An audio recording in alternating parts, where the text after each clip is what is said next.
Hello and welcome to my Mountain Blade Napoleonic Wars melee tutorial. In this video I'm going to show you some tips and tricks about the melee system in this game. We start right away with some basics like blocking and attacking.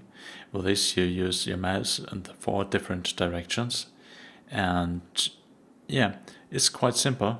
If you have it on default you just can block left, right, etc.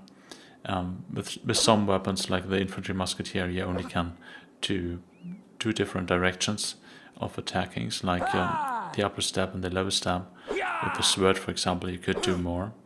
And you can also notice a difference in reach and speed for each attack. So you want to do overhead attacks when you want to do lots of damage, and some stabs or low stabs if you want lots of reach for your attack. Also make sure that you don't drag around your mouse like mad when doing that, because the shorter the distance you use to perform an attack on your mousepad, the more time advantage you have in the end.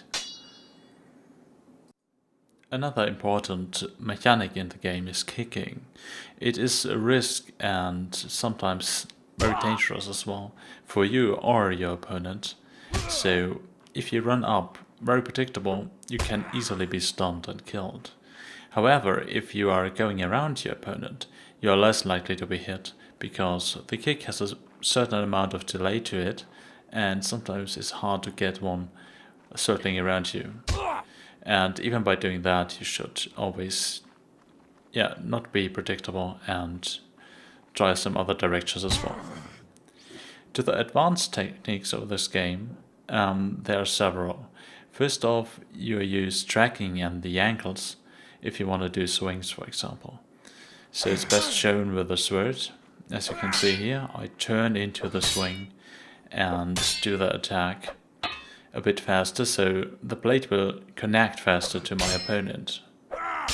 Now you think you can get as close as you want, and the blade will connect even faster. But there's a limitation, namely the soft spots or sweet spots, how they are called.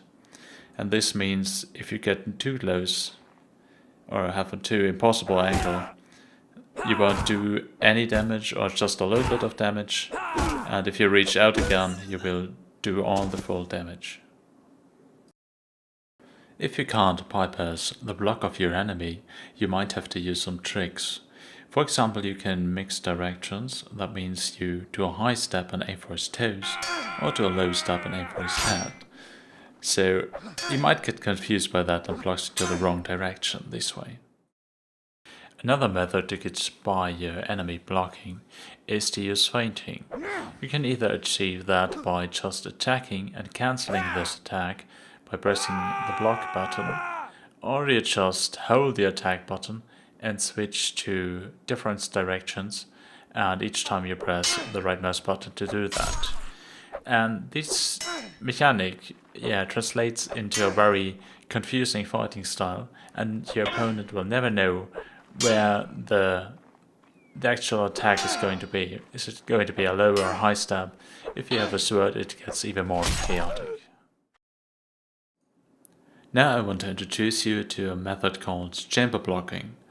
Chamber blocking means that you block your opponent's attack by doing the exact same attack he does, so that the blades connect, and you have to do that within a certain time frame. Here we can see that charging up needs some time, so until your weapon is fully charged up and you're holding still, there is a short period with animation frames within, and this is the time window for chamber block. Like you can see here, his blade was about to connect me, and at this point I was charging up my own attack and managed to chamber block him. Same with the high stabs. So note that the direction has to be the same so that the blade connect. So I wouldn't have chambered that with a low step, for example.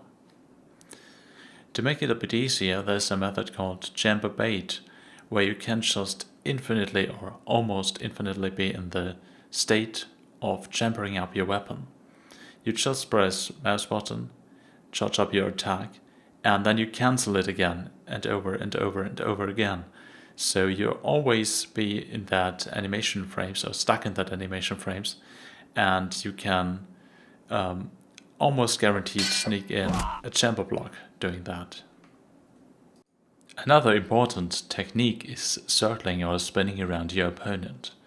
By doing that, you just walk around him while you keep on attacking or feinting, and this allows you to not only dodge his attacks, but also to do attacks yourself more easily to the side and maybe get behind his blocking. So this way is great for doing group fights and stuff like that, where you have to avoid the opponent and where you don't have lots of time. But it also depends much on the mouse sensitivity you've chosen and the actual speed you're willing to follow your opponent with. As you can see here, I just dragged around and hit him in the back with a stab.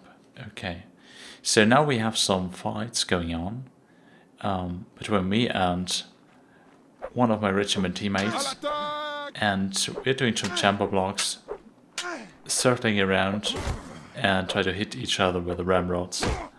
And this way the fight will last a bit longer. He was trying to get for a kick, but unfortunately I was about to get out of the way right in time, and was finally able to kill him with a track. And this is the second round we recorded. And things don't go that well for me in the end, because I fall for his tracking in a lot with the high stabs he's using. And as you can see, it gets really intense. You have to take care about your movement and about the direction you're attacking.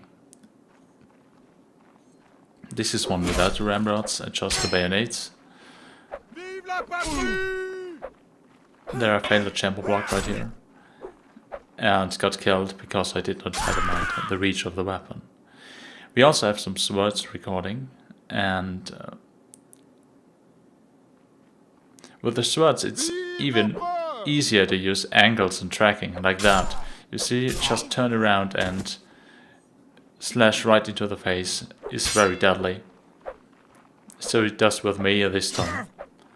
I had the wrong angle and found myself in an unfortunate position. And here with a butter knife, you rarely have any chance to do chamber blocks because the reach is not high enough to do that. So you just stay close and try to get into your opponent, or get to your opponent. Here we have a last fight with the rifles, which basically work like swords with a bit of delay.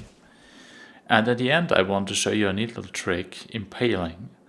That means if you crouch and toggle to melee mode with a musket, you can wait for your cavalry charging in, and you don't have to do anything. The horse will die and they will fall off. Alright, that's it for now, so thank you all for watching and see you guys next time.